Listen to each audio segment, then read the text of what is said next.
a 10-mile radius, we'll be able to tell. And in fact, I'm going to try something and be a little brave about it. I'll pass this iPad around. Of course, we're not going to drop it. Also, don't hit the stop record button. But you can take it and turn it around every which way and get a look at what the camera sees.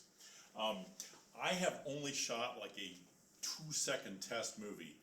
It has 220 gigabyte little tiny cards in it, and it just, so I expect I'm going to get home with this and try to process this movie, and it's going to take my computer, my fast computer, all night long to grind the movie together, and I don't know what I'll get. Please, at any point, feel free to ask questions. I'm going to focus this primarily on astronomy stuff, but the other thing of interest when we talk about science at the South Pole is just the South Pole itself. I actually, 2 weeks ago, I did a similar presentation like this for kindergarten kids at my old elementary school in Pennsylvania, and I asked them to come up with words, one word about the South Pole. And what did they offer? Cold. Cold, yes. And what did the second kid offer? Also cold. And what did the third kid offer? Snow. Cold again. And then eventually we got the penguins. But it's a really bizarre place to live and work. The first people to get there were actually, anybody recognize the flag? Norway, yeah. Raoul Amundsen and his team got there. And about 2 weeks later, they got there on foot. Very, very tough going at the time. About 2 weeks later, the British team got there. They didn't even know the Norwegians were in Antarctica, let alone trying for the pole. And they got there. Horrible walking, 1,000-mile journey. They got there, and there's a Norwegian flag stuck in the ground. Total bummer. And then they all died on the way back. Yeah, the story of that British expedition is really quite amazing. There's a one of the best travel books, and I've read a lot of travel books, called The Worst Journey in the World. Some other guys on that same British expedition, their job was to go out and get penguin eggs. Penguins lay their eggs in the middle of the night. And how long does the night last down here? Yeah, give or take, about 6 months. And their job was to go out in these horrible clothing, leather and canvas stuff. They had to, everything got covered in sweat. They were climbing over these giant icebergs. And they would, in order to put on their clothing in the morning, they would have to break it. It was all frozen. And in order to get out of their clothing and into their sleeping bag, they'd have to break the sleeping bags. It was so cold, their teeth fell out. The idea was if you could get a penguin egg, penguins were the most ancient kind of birds, not true. And they would bring this back to Britain, and they could look at the embryo inside the egg and figure out if penguins were the most ancient birds. And their guys that went to the pole died. They got back to Britain. Britain was in the middle of World War I when they finally got back, and no one cared about any of it. It was just the worst journey in the world. But a great book.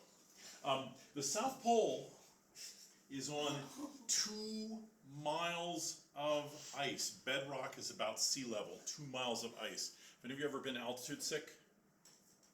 Where at? Not very high. It was up in Cleellum. We were dirt biking and we got to the top of the summit. Anybody, anytime, no matter how fit you are. First thing they'll do with me, and I know because I went to the South Pole in 2002, get off the plane, take that first breath of minus 45 degree air. I'm going to die. That's what everybody thinks. And they will sit us down for about 3 hours because everybody that goes to the pole goes with a very, very clear idea of what they have to accomplish over these 2 or 3 or 4 weeks they're going to be there, and they want to get to work right away, and that's a great way to get altitude sick.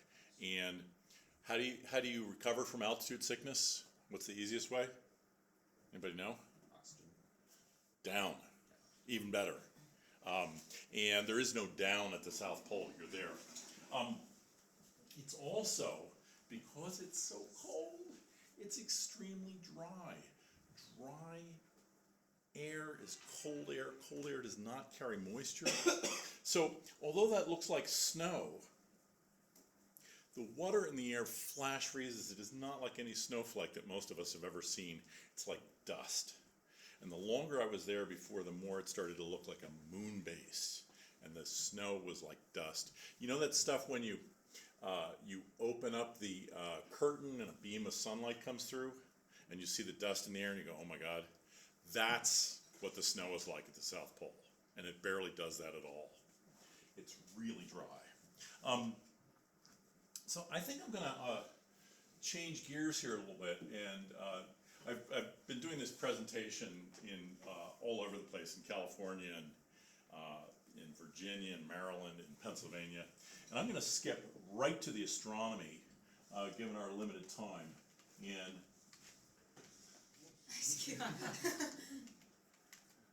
whoop, there we go. Let me tell you about this. Lights, a little bit higher res. Yeah, right over there. Getting close,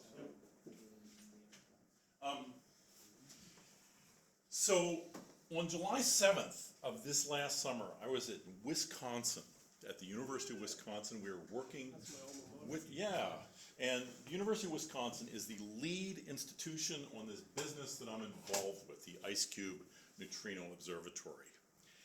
And I was with a group of students in an Upward Bound program, and I've been doing this and been involved with this for now almost 20 years.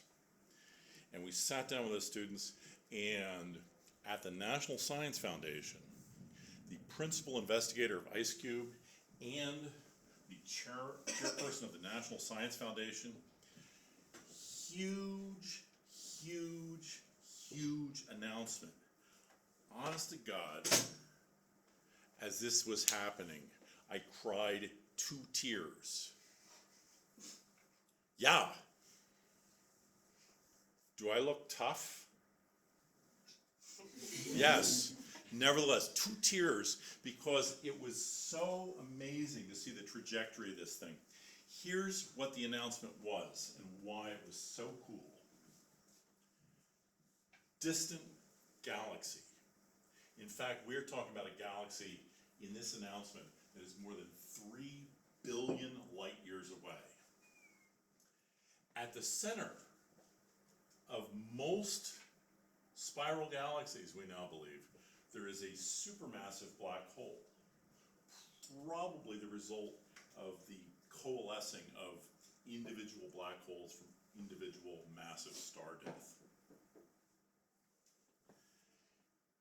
In many of these galaxies, the Milky Way, not so busy, but stuff is going to tend to fall into a black hole. Although, have we talked about black holes in this astronomy class? Not yet. Can I talk about the major misconception about black holes? All right. So, if the sun were to turn into a black hole right now, what would happen to the Earth? Don't say it would get cold, we know that. But what would happen to the Earth? What is the major misconception? What do you want to say would happen to the Earth if the sun were a black hole? It would get sucked in. But the black hole comes from the sun. Does it have any more mass than the sun had? No. Would it exert a stronger force of gravity? No, because you're not any closer to it. So in fact, the Earth would essentially continue to orbit. So a black hole is not per se a cosmic vacuum cleaner. But stuff does fall into our sun right now, and stuff will fall into these kind of structures. Now, some of the stuff gets jetted out at the poles. It's not like it went into the black hole and came back out. It's more like I turn on this sink full blast, 99% of the water goes down the drain, but some of it splashes out. It's not like it went in the drain and then came back out. It just splashed, right? These jets are like that splash. And these jets have intense magnetic fields, and they're extremely powerful. And what's the humanity's largest particle accelerator? Anybody know where that is? At CERN, yeah, in Switzerland, I heard it.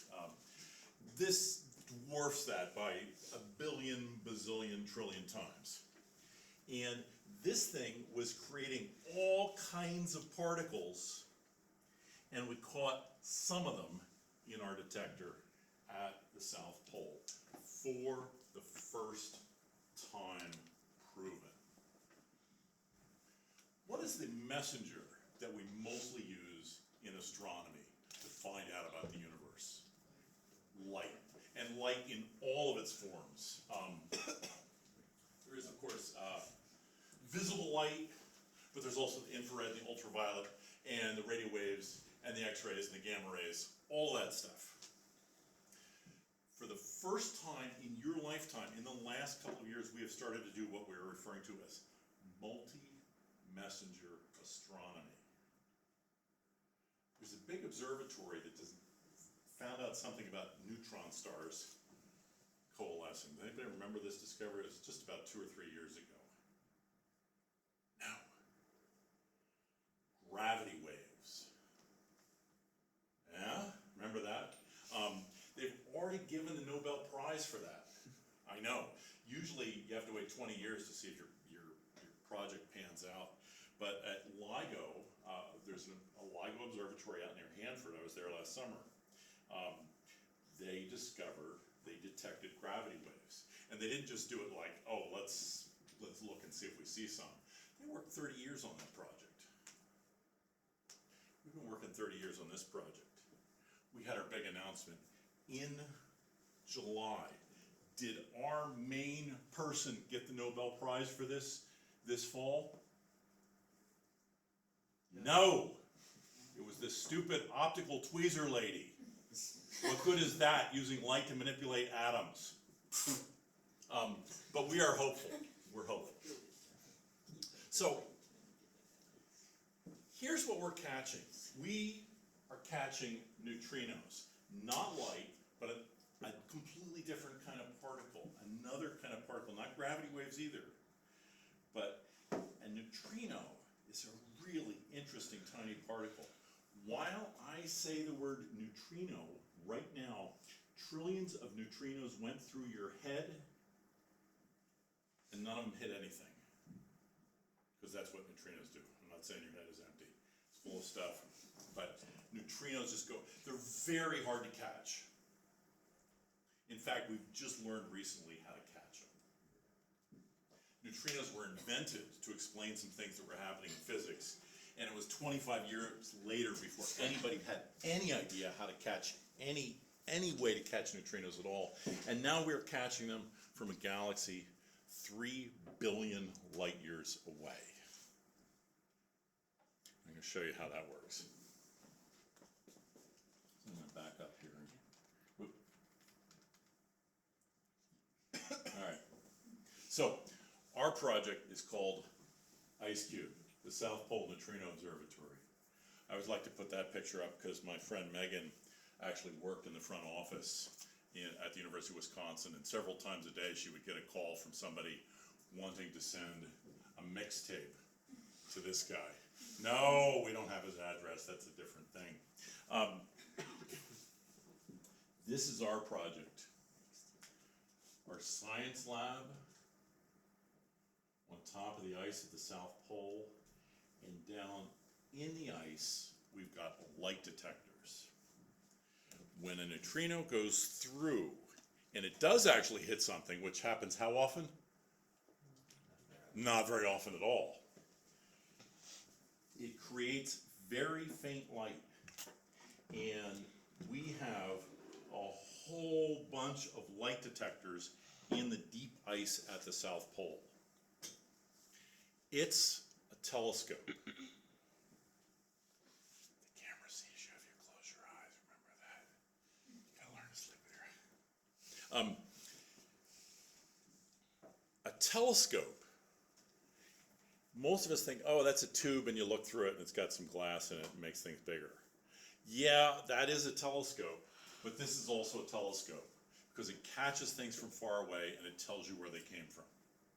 But it's the weirdest telescope. There's nothing to look through. these things just get triggered. So if a light signal from a neutrino coming through this way, bing, bing, bing, bing, bing, bing, bing, bing, bing, and we can retrace the path of the neutrino. It's really tricky business. The timing of these things has to be down to the nanosecond. That is 1/1000th of a second. And we've got about 10,000 of them in the ice. What do you think the ice is like down here? Any ideas? Oh, cold, yes. Penguins too, yeah. No. We actually have seen, not me personally, but apparently a couple times people have seen birds at the South Pole, but it's actually completely sterile. And if a bird was flying past the South Pole, that was not good for the bird. It was in a bad place, and things were not going to end well. So when the physicists who thought this up were sitting around over a beer, they're thinking, well, I wonder what the ice is like at the South Pole. Is that a good place to catch neutrinos? Well, we know there's a lot of it. The ice down that far down, a kilometer down, must be really dark. What is the signal that a neutrino is going to make, ultimately? Some very faint light, and so you want it extremely dark if you're going to have any chance of picking that up. And it turns out, although they asked glaciologists, hey, what's that ice like? How deep of a hole could you drill us? The glaciologist said, oh, I could get you down to, I don't know, we could get you down to about here. No, we want to get down to here. These are Eiffel Towers for comparison, by the way. Yeah. Yeah. We could get you down. No, we're going to have to. So at the University of Wisconsin, they actually developed and invented the technology to make the holes. And that does not involve drilling exactly, but melting. Hot water and the technology that was developed allows the creation of a hole in about 36 hours. Hole stays full of water, 2 kilometers deep, and a string of light detectors gets lowered into it. And about a week later, all that water is refrozen, and the detectors stay there for the next couple 100,000 years till the ice slides off the edge of the continent. It's stuck there. What we're putting in there are these digital optical modules, light sensitive part on the bottom and electronics on the top, and all of that data comes up here and comes back to us. It turned out that the ice was incredibly clear down there.